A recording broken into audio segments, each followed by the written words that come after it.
last video, we talked about how to solve a quadratic. To solve a quadratic equation means to find the values of its x-intercepts. In the last video, we talked about how to solve from graphing, meaning that you graph your equation and find where it crosses the x-axis, and solving by factoring, where you factor the equation and you set each of the factors equal to 0 using something called the zero product property. Today, we're going to teach you another method, which is to solve by using square roots. This is best when your equation is in vertex form. So you can see that we have a times x minus h squared plus k. Usually, if you are given an equation in vertex form, the easiest way to solve this quadratic is by taking the square roots instead of factoring. If your equation is not in vertex form, you can also use the process called completing the square to put it in vertex form and then use the same method. The video linked in the Google Doc shows that process. To activate your thinking, try to think of what values of x make x squared equals 25 true. Probably, you've thought that x equals 5 would make this true. And that's correct, because 5 times 5 equals 25. When I take my calculator and I ask my calculator what the square root of 25 is, it's simply going to tell me 5.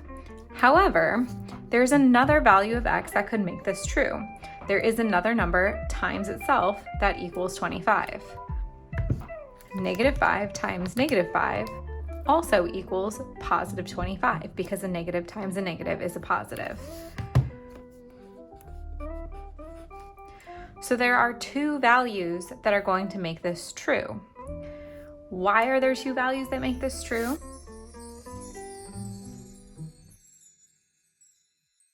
Because a negative times a negative equals a positive, and a positive times a positive stays positive. You might not notice that there's the difference between number 1 and number 3. It seems like the same. But what we want to remind you is that when you are solving x squared equals 25 algebraically, to solve algebraically, you want to use what are called inverse operations. Like the opposite of adding is subtracting, the opposite of multiplying is dividing. Well, the opposite of squared is a square root. So in this case, we would take the square root of both sides. And remember, when you just plug this into your calculator, you're only going to see one of the answers. When you ask your calculator what the square root of 25 is, it's just going to tell you 5. But to get the correct answer, you want to say that it's positive 5 or negative 5. One simple way of writing this is to write plus or minus 5, just like this. I call this a plinus. That's not really a word, but it's fun to say. And if we were in class right now, I guarantee you I'd be walking around looking at your papers telling you, remember the plinus every single time.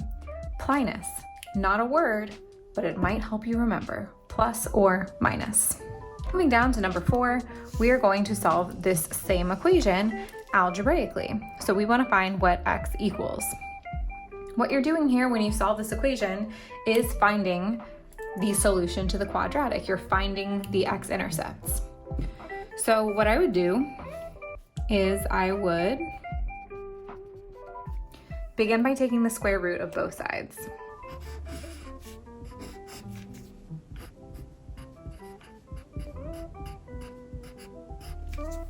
So what I see here is that x minus 2 could equal positive 4 or negative 4. This is where I like to split into my two options. So either x minus 2 equals 4 or x minus 2 equals negative 4. These are the two possibilities here. I'm going to solve each one. So on this side, I have x minus 2 equals 4. And if I add 2 to solve, I get x equals 6 for this option. And on this side, I have x minus 2 equals negative 4. If I add 2 here, I get x equals negative 2. So these are my two solutions. So if I were to graph x minus 2 squared equals 16, I should notice that that graph crosses the x-axis at negative 2 and at positive 6. Graphing to confirm your answer is a great way to check your work. Now imagine that you had two classmates who both were solving x plus 1 squared equals 9. Tia took the square root of both sides, found that x plus 1 equals 3, and that the solution is x equals 2. Tahani, on the other hand, moved the 9 over, multiplied this out, converted it into standard form, factored it, and found that x equals -4 or x equals +2. So what she did is applied what we learned last lesson. What you will notice is that Tia found one solution, but Tahani found 2. Who's correct and why? You can pause the video here to think about your answer. Tahani is the person who was correct. X plus 1 equals 9 has 2 solutions. Tia forgot to plinus, which is plus or minus, when she took a square root.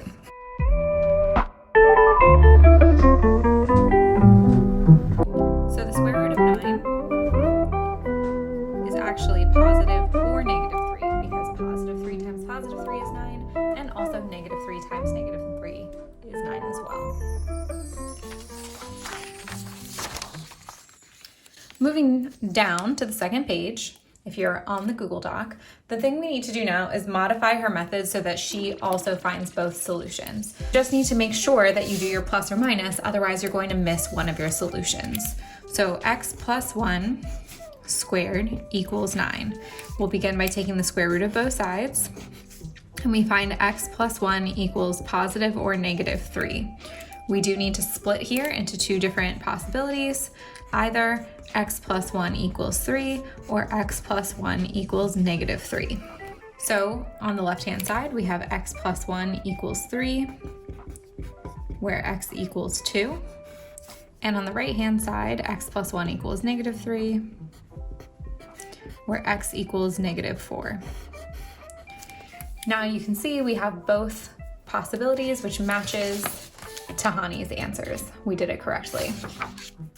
All right, in 7, 8, 9, 10, 11, and 12, we're just going to run through some practice problems.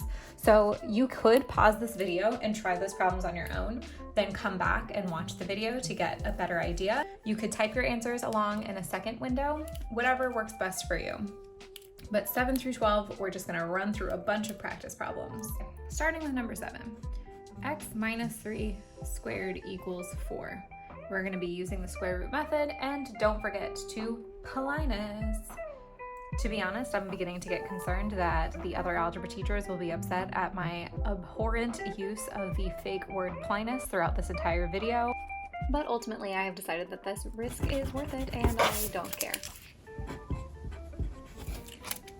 Okay, so now we're going to split it. X minus 3 equals 4, x minus 3 equals -4.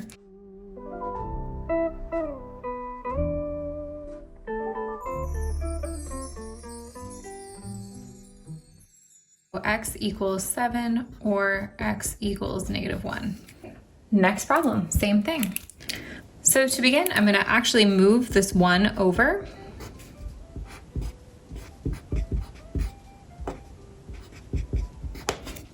Then I'm going to square root both sides.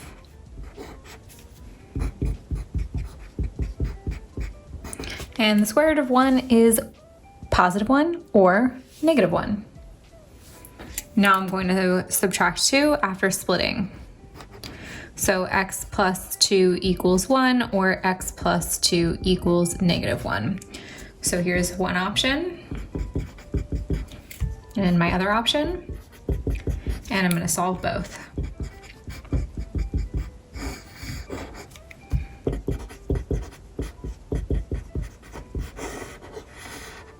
So the main difference that we saw in this question is that we had a constant term that we needed to move over.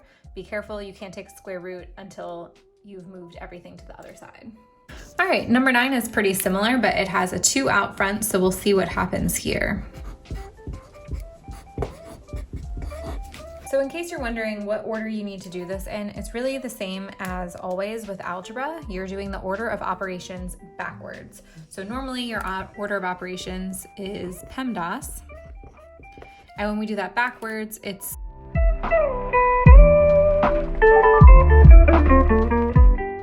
SADME with a silent P, like a pterodactyl. So we're doing this backwards, which means parentheses still kind of come first. Sometimes you do the distributive property. That's why I have the P in parentheses. So subtraction and addition, we're gonna take care of first, then division, multiplication, etc. So this subtraction, we have to move that over first.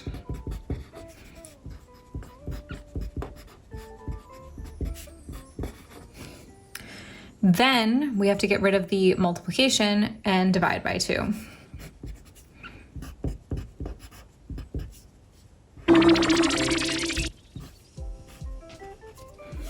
So at this point you have x minus 7 squared equals 9. Now you can take the square root of both sides. So x minus 7 equals plus or minus 3. So at this point we're gonna split, and I'm gonna do this one vertically this time. So x minus 7 equals 3, or x minus 7 equals negative 3.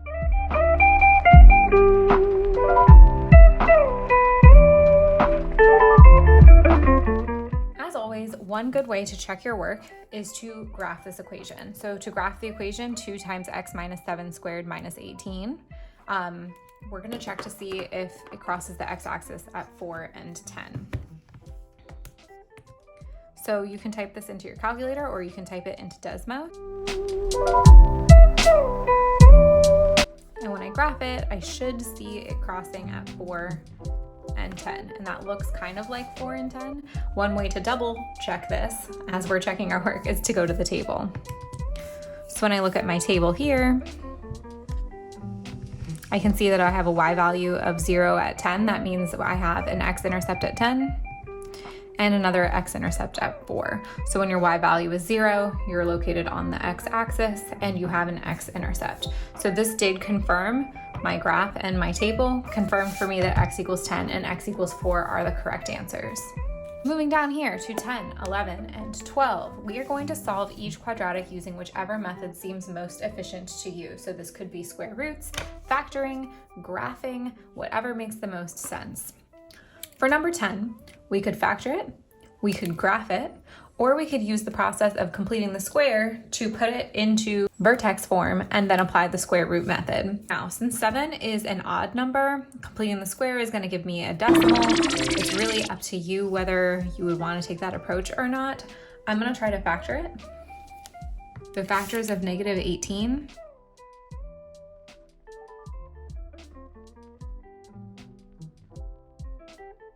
So the two numbers that multiply to make negative 18 and add up to positive 7 is negative 2 and 9. So this is x minus 2 times x plus 9 equals 0.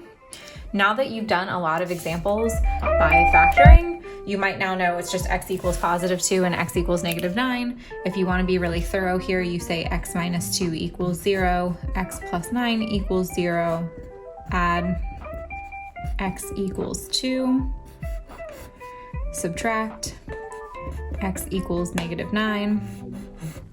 You can also graph this to double check your answer. Here's my graph. That looks like 2 and negative 9. Checking at my table. 2 confirmed. Negative 9 confirmed. So my answers, my solutions to this quadratic are positive 2 and negative 9. All right, number 11. We are going to begin by moving the 25 over. I'm solving this using square roots. X plus 8 squared equals 25. Now I take the square root of both sides. X plus 8 squared equals positive or negative 25. Do not forget this. It's a crucial step. And now we're going to split into our two options. Either x plus 8 equals 5 or... So I really just said don't forget this about the plus or minus, but I said that the square root of 25 was 25. Whew. Okay, so now we subtract.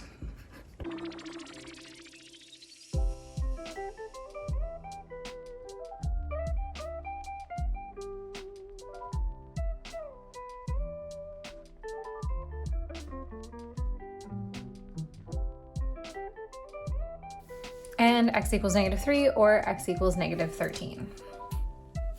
All right, final example, x minus 5 squared equals 1. Square root on both sides. x minus 5 equals plus or minus 1. Two options. X minus 5 equals 1. X minus 5 equals negative 1. X equals 6 or X equals 4. Great, now that we have done a ton of examples together, hopefully you've gotten the hang of this and you have a good idea about how to solve quadratics using the square root method. We have one more method coming up next week, which is the quadratic formula. X equals negative b plus or minus the square root of b squared minus 4ac all over 2 times a. That is quite a doozy, and that's why the quadratic formula is what you use only in the event that you cannot factor your quadratic, you can't take the square root method, nothing seems to be working out, it's not in vertex form, it's not factoring, and you've run out of other options. So stay tuned for the quadratic formula. We hope you enjoy your week.